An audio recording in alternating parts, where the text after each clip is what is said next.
adik-adik, apa kabar semua? Kali ini kita akan belajar matematika dengan materi bilangan bulat.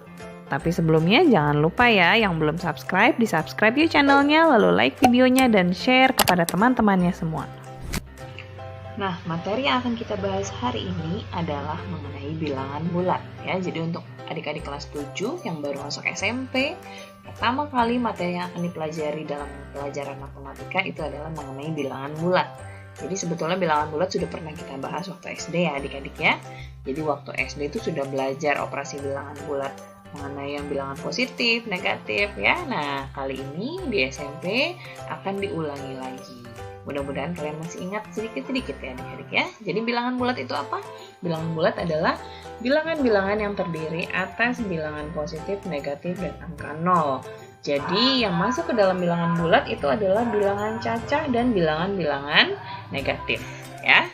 Jadi yuk kita pelajari yang pertama. Nah, jadi dalam pelajaran hari ini kita akan bahas 4 subbab. Yang pertama membandingkan dan mengurutkan bilangan bulat. Yang kedua, operasi bilangan bulat. Yang ketiga, KPK dan FBB. Dan yang keempat itu adalah bilangan pangkat 2 dan pangkat 3. Oke, kita bahas singkat di sini. Mudah-mudahan kalian bisa langsung paham ya. Untuk yang pertama, membandingkan dan mengurutkan bilangan bulat. Ini mudah sekali sebetulnya ya. Yang penting kalian tahu mengenai posisi garis bilangan ya. Posisi bilangan-bilangan di dalam garis bilangan. Pasti sudah tahu dong bahwa bilangan negatif itu ada di sebelah kiri 0. Sementara bilangan positif itu ada di sebelah kanannya 0. Dan tentu saja semakin ke kanan angkanya semakin besar ya adik-adik ya. Kemudian semakin ke kiri bilangannya semakin kecil. Artinya kalau misalkan kakak tanya, mana yang lebih kecil? 3 atau 2? Minus 3 atau 2? Tentu saja minus 3 lebih kecil daripada 2. Karena 2 positif adanya di kanan. Sementara minus 3 dia negatif ada di sebelah kiri 0. Gitu ya kira-kira ya. Yuk kita coba langsung kerjakan latihan soal supaya lebih paham ya. Coba kita lihat. Minus 12 dengan minus 9. Mana yang lebih besar? Yo, mana yang lebih kecil dan mana yang lebih besar? Minus 12 pasti ada di lebih kiri daripada minus 9 ya. Minus 9 ada di lebih kanan daripada minus 12. Berarti jawabannya minus 12 lebih kecil ya. Kemudian 25 dengan 17. Ini karena sama-sama positif. Berarti 25 ada di kanan ya. 25 di kanan, 17 ada di kiri. Begitu seterusnya ya adik-adik. Mudah-mudahan sudah bisa dipahami. Minus 3 pasti lebih kecil dari 0. Minus 15 positif lebih kecil daripada positif 21. Positif 67 tentu saja lebih besar daripada minus 103 ya. Jadi kalau untuk memahami perbandingan mana yang lebih besar, mana yang lebih kecil, kalian harus tahu posisinya di dalam garis bilangan. Oke, kita lanjut. Sekarang kita urutkan bilangan bulat. Jadi kalau dari terkecil sampai yang terbesar tentu saja dimulai dari kiri ke kanan. Kiri garis bilangan menuju ke kanan garis bilangan ya. Sebaliknya, kalau kita mau mengurutkan dari yang terbesar sampai yang terkecil dimulai dari kanan garis bilangan ke arah kiri garis bilangan ya. Perhatikan tadi garis bilangannya, diingat-ingat seperti ini ya. Kalau misalkan kita mau mengurut dari kecil sampai yang ke besar berarti urutannya ke kanan. Tapi kalau dari besar ke kecil berarti urutannya ke kiri. Yuk kita praktekin yuk di soal. Nah, coba kita urutkan bersama-sama mulai dari yang terkecil sampai yang terbesar yang nomor 1 nih. Nah, kalau dari terkecil berarti dari minus yang angkanya terbesar. Berarti minus 45, kemudian minus 32, kemudian berapa lagi yang minus-minusnya? Ada minus 12, kemudian minus 3, ada angka 0, kemudian berapa lagi nih? Tinggal yang positif-positifnya ya. Berapa? 13, 17, 19, 13, 17, 19, lalu ada 24 ya. Nah, terakhir 62. Udah betul semua belum? Angkanya ada berapa? 1, 2, 3, 4, 5, 6, 7, 8, 9, 10. 1, 2, 3, 4, 5, 6, 7, 8, 10. Oke. Nah, sekarang kalau yang terbesar terkecil sebaliknya ya. Kita urutkan 62, 24, 19, 17, 13, 0, minus 3, kemudian minus 12, minus 32, dan minus 45. Oke ya, mudah-mudahan sampai sini bisa paham. Ini masih mudah sekali. Yuk kita lanjut sekarang ke yang berikutnya. Operasi bilangan bulat. Nah ini yang suka keder nih, suka terbalik-terbalik antara minus dan positif, antara negatif dan positif. Yuk kita lihat yang pertama adalah penjumlahan dan pengurangan. Caranya ya, nah ini kuncinya. Jika tandanya sama dijumlah, jika tandanya beda dikurang. Kalau kakak ngapalinnya biar gampang gini. Salju beku. Ya, salju beku biar nggak terbalik. Tanda sama dijumlah, tanda beda dikurang. Kayak apa sih Kak maksudnya nih? Yuk, kita lihat contoh soalnya langsung ya. Lihat, nah terus kemudian kalau ada tanda berimpit, ini kakak kasih kurung supaya kalian gak bingung ya.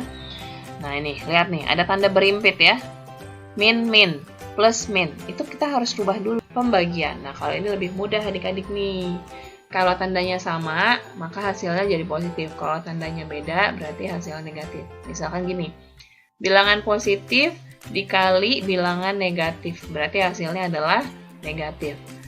Sebaliknya, negatif dikali positif pun begitu. Hasilnya adalah negatif.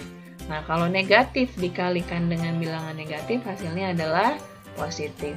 Kalau positif dikalikan dengan positif, tentu saja hasilnya adalah positif. Begitu pula kalau dibagi ya. Kalau dibagi misalkan positif dibagi negatif, hasilnya negatif. Negatif dibagi positif, hasilnya negatif. Tapi kalau negatif-negatif jadinya positif, kalau positif-positif jadinya tetap positif ya. Jadi kalau tanda sama hasilnya positif, kalau tanda berbeda hasilnya negatif. Kita praktekin ya. Nih, 3 dikali 15 berapa? 3 kali 15 45. Perhatikan tandanya. Ini negatif, ini positif, berarti negatif. 12 dikali 4 berapa? 12 kali 4 adalah 48. Min dikali min, jadi hasilnya positif. 80 dibagi 5. 80 dibagi 5 itu adalah 16. Yang ini positif, yang ini negatif. Tandanya beda, berarti negatif. 120 dibagi 12. Hasilnya adalah 10. Ini negatif, berarti hasilnya positif ya. 75 dibagi 15. Hasilnya 5, ini positif, berarti hasilnya positif. Gitu ya. Jadi lebih gampang nih kalau perkalian dan pembagian. Oke ya, mudah-mudahan bisa dipahami. Kita lanjut sekarang ke KPK dan FPB. Nah, KPK dan FPB ini pun dari SD kalian sudah belajar ya. KPK itu apa? KPK itu adalah KPK dari beberapa bilangan adalah bilangan bulat positif terkecil yang dapat dibagi habis oleh bilangan-bilangan tersebut. Sebaliknya, kalau FPB adalah bilangan bulat positif terbesar yang bisa membagi habis bilangan tersebut. Contoh ya, kita mau cari KPK dan FPB dari 12, 15, dan 45. Yang paling enak pakai pohon faktor. Sudah tahu ya caranya ya. Kita cari faktorisasi primanya. Faktorisasi prima itu yang mana ini? Nih, faktorisasi prima itu kita peroleh dengan cara membagi bilangan-bilangan tersebut dengan bilangan prima terkecil. Bilangan prima itu apa? Bilangan prima adalah bilangan yang hanya memiliki dua faktor, yaitu angka 1 dan angka itu sendiri. Bilangan prima itu ada 2, 3, 5, 7, dan seterusnya ya. Jadi kita mulai dari bilangan prima terkecil. Kalau nggak bisa dibagi bilangan prima terkecil, kita coba bilangan prima yang berikutnya. Nggak bisa lagi bilangan prima berikutnya lagi gitu ya, berurutan. Nah, sekarang kita coba cari KPK dan FPB dari 12, 15, dan 45. Nih lihat nih, dibagi 2 hasilnya 6 ya, 12 bagi 2 hasilnya 6. 6 dibagi 2 hasilnya 3. Ya sudah, kalau sudah 3 kan sudah bilangan prima, sudah nggak bisa dibagi lagi. Berarti faktorisasi primanya adalah 2 pangkat 2, 2-nya ada 2 ya, dikali 3. Kalau 15 dibagi 3 hasilnya 5. Sudah selesai, tidak bisa dibagi-bagi lagi. Jadi faktorisasi primanya hanya 3 dikali 5. Oh ya, kenapa 15 langsung dibagi 3? Karena 15 nggak bisa dibagi 2. Jadi kita langsung ke bilangan prima berikutnya, yaitu angka 3. Ya. Terus sekarang 45 juga nggak bisa ya dibagi 2. Jadi langsung angka 3. Dibagi 3 hasilnya 15. 15 nggak bisa dibagi 2. Ya udah bagi 3. Hasilnya 5. Sudah bilangan prima, berarti sudah selesai. Faktorisasi primanya adalah 3 kali 3 dikali 5. Gitu ya. Nah, sekarang kita cari KPK-nya bagaimana. Nih, kita lihat. Nih, kalau cari KPK, kalikan semua angka faktorisasi dengan pangkat tertinggi. Kalau nyari FPB, kalikan angka faktorisasi yang ada di semua bilangan, ambil pangkat terendah. Yuk, kita coba yuk. Nih, lihat ya. Semua, kalau KPK, semua bilangan yang ada angka 2, ada angka 3. Ya, 3, 5, 3. Berarti semuanya ada 2 dikali 3 dikali 5. Pilih pangkat tertinggi kalau KPK. Untuk angka 2, pangkat tertingginya adalah pangkat 2. Untuk angka 3, pangkat tertingginya adalah pangkat 2. Angka 5 sama pangkatnya ya, sudah berarti 2 pangkat 2 adalah 4. 4 dikali 3 kali 3, 9 dikali 5. Berarti 36 dikali 5 berapa? 36 dikali 5 adalah 180. Jawabannya KPK-nya 180. Kalau FPB, kita kalikan bilangan yang ada di semuanya. 2 ada di sini tapi nggak ada di sini, nggak ada di sini. Ya, 3 ada di sini, ada semuanya nih kalau 3. 5 ada di sini tapi nggak ada di sini. Jadi 5 nggak bisa kita kalikan. Ya sudah, kita pakai angka 3 saja. Dan angka 3 kita pilih pangkat yang terendah. Ini pangkat 1, pangkat 2. Ya udah, ambil yang terendah. Ya udah 3 jawabannya ya. FPB-nya 3, KPK-nya 180. Begitu caranya. Yuk kita coba latihan soal. Hitunglah KPK dan FPB dari berapa tuh? 63, 84, dan 126. Yuk coba. Bisa nggak dibagi 2? Nggak bisa. Ya udah kita bagi 3. Karena ganjil nggak bisa bagi 2 berarti ya. Dibagi 3 berarti 21. Dibagi 3 lagi hasilnya 7. Dah, sudah bilangan prima. Berarti faktorisasi primanya adalah 3 pangkat 2 dikali 7. Ya, ini untuk yang 63. 84 angka genap berarti bisa dibagi 2. Berapa hasilnya? 42. Bisa lagi nih dibagi 2. Berapa? 21. 21 nggak bisa bagi 2, bagi 3. Berarti hasilnya ya 7. Selesai, berarti faktorisasi primanya adalah 2 pangkat 2 dikali 3 dikali 7. Ini faktorisasi prima dari 84. Ini genap, bisa dibagi 2 berarti ya. Dibagi 2 hasilnya 63. Ini bagi 3. Hasilnya 21. Bagi 3 hasilnya 7. Berarti faktorisasi primanya adalah 2 kali 3 pangkat 2 dikali 7. Nah, sudah dapat semua faktorisasi primanya. Kita coba hitung KPK. Katanya KPK-nya apa? Kalikan semua angka faktorisasi dengan pangkat tertinggi. Ada 3, ada 7, ada 2. Berarti 2 dikali 3 dikali 7. Dengan pangkat tertinggi kita ambil.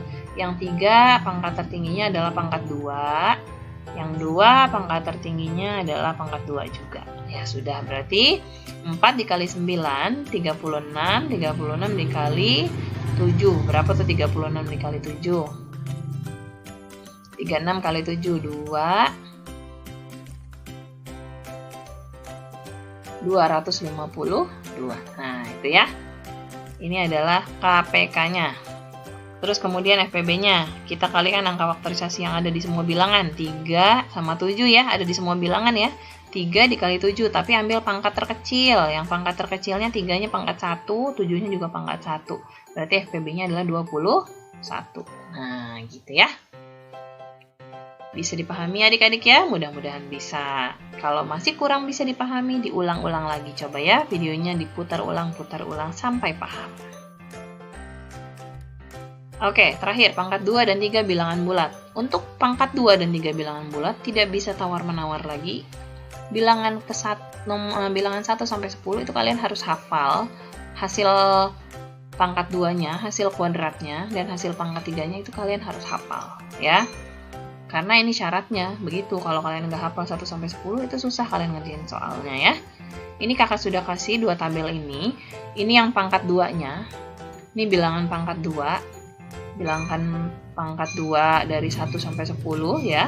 Nah, akar pangkat 2 lengkap ya.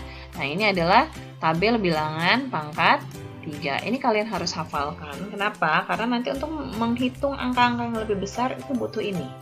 Ya. Terutama yang ini nih, pangkat 3. Yuk, kita coba bilangan pangkat 3. Nanti kalian hafalkan lagi, kalian stop videonya lalu putar-putar ulang ya, supaya kalian hafal itu yang isi tabelnya. Sekarang kita coba menghitung akar pangkat 3 untuk bilangan yang besar ya. Untuk digit pertama, kita lihat dari tabel ini. Untuk digit kedua, kita lihat angka terakhir. Contoh soal nih, misalkan yang nomor 1. Berapakah akar pangkat 3 dari 9.261? Kita lihat, 9.261 ada di rentang angka yang mana? Antara 8.000 sampai 26.999 ya. Berarti digit pertamanya adalah 2. Digit pertamanya 2. Digit terakhirnya, digit kedua, kita lihat angka terakhir. Angka terakhirnya berapa? 1. Angka terakhir 1, kita lihat dari, nah ini, coba. Bilangan pangkat 3 atau bilangan kubik yang belakangnya 1. Nih, jadi unik nih kalau bilangan pangkat 3 tuh nggak pernah berulang. Semua angkanya, angka terakhirnya itu berbeda. Yang angka belakangnya 1 ini ya berarti bilangannya 1. Nah, berarti untuk misi ini, bilangan digit keduanya adalah 1. Udah, gitu doang. Gampang kan? Nih, sekarang kita lihat yang soal nomor 2. Sebuah kubus, tahu kubus ya? Dari SD udah belajar kan kubus? Nah, gini gambarnya kira-kira. Maaf ya, mencong-mencong. Volume kubus itu rumusnya adalah rusuk pangkat 3. Jadi kalau misalkan kalian ditanya rusuknya itu adalah volume diakarkan pangkat 3. Berarti rusuknya adalah akar pangkat 3 dari 2744. Berapakah akar dari 2744? Kita lihat. 2744 ada di rentang yang mana? Ini ya, antara 1000 sampai 7999. Berarti digit pertamanya 1. Digit keduanya kita lihat belakangnya berapa? Belakangnya 4. Kita lihat tabel yang tadi. Nah, mana nih yang digitnya 4 belakangnya? Nih ya, yang ini ya, belakangnya 4, berarti digit keduanya adalah 4. Berarti jawabannya yang ini adalah 14. Udah, begitu doang. Mudah kan? Jadi ini untuk mencari akar pangkat 3, untuk digit pertama, lihat rentang angkanya, kemudian untuk angka terakhirnya, untuk angka terakhir kalian lihat angka belakangnya itu sama dengan angka belakang bilangan kubik yang mana. Udah gitu doang. Itulah sebabnya kakak bilang kalian harus hafal isi tabel akar pangkat 3 atau bilangan pangkat 3. Oke, sekarang kita coba bilangan pangkat 2. Contoh soal aja langsung ya. Kalau bilangan pangkat 2 ini soalnya dikerjain nih. Nih gini ya. Bilangan pangkat 2 dari 361. Kita lihat angka pertamanya 3. 3 ini yang paling mendekati itu adalah kalau ada dua angka yang sama dikalikan adalah 1 kali 1. 1 kali 1 berapa? 1 ya. Kurangin. Kenapa nggak 2 kali 2? Kalau 2 kali 2, 4 kelewat. Jadi nggak bisa dikurangin. Ya, angka pertama 3. Yang paling mendekati, dua angka dikalikan, dua angka yang sama dikalikan. Yang paling mendekati adalah 1 kali 1. Hasilnya 1, kurangin. 2 ya. 2, 6, 1 turun. 2, 6 turun, 1 turun. 1 tambah 1 berapa? 2. Nah, sekarang kita harus mengalihkan 2 titik kali titik. Nah, titiknya ini adalah angka yang sama. 2 titik kali titik berapa hasilnya supaya 261 dan kalau dikurangin jadi 0. Yo, berapa nih? 261. 261 itu berarti kalau kita iniin 21 kali 1 tidak mungkin. Berarti 29. 29 kali 9. Nah, dah coba kita buktiin ya. 29 kali 9 kali 9 kali 9 81. 2 kali 9 18. 18 tambah 8 berapa? 20. Nah, pas ya jawabannya. Berarti ini angkanya 1. Ini untuk digit pertama. Kemudian ini titik-titik ini adalah untuk digit kedua, 19. Jawabannya akar dari 361 adalah 19 ya. Oke, lanjut. Soal kedua, waduh ketutup. Sebuah persegi memiliki luas 289. Nah, luas persegi itu adalah luasnya sisi kali sisi. Berarti kalau mau nyari sisi itu adalah akar pangkat 2 dari luasnya. Berarti sisinya itu adalah akar pangkat 2 dari 289. Gitu ya. Kita cari yuk di sini nih ya. Untuk nomor 2. Akar dari 289. Ambil bilangan pertama, yang paling mendekati 1 kali 1 juga ya. Hasilnya 1, kurangin berapa nih? 1, 8-nya turun, 9-nya turun. 1 tambah 1 berapa? 2, 2 titik dikali titik. Berapa titik itu hasilnya supaya 189? supaya hasil habis 0. Yang belakangnya 9, angka yang sama dikalikan itu berarti 7 kali 7 gitu ya.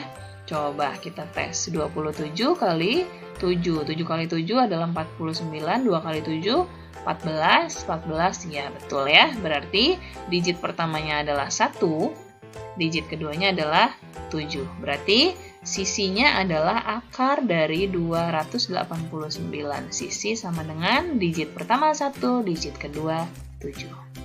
Dah, begitu caranya untuk menghitung akar pangkat 2. Oke, selesai. Mudah-mudahan bisa dipahami. Yang belum paham bisa putar-putar ulang terus videonya ya. Terima kasih. Oke adik-adik, selesai sudah materinya. Semoga bermanfaat ya. Terima kasih untuk yang sudah menyimak. Semangat terus belajarnya.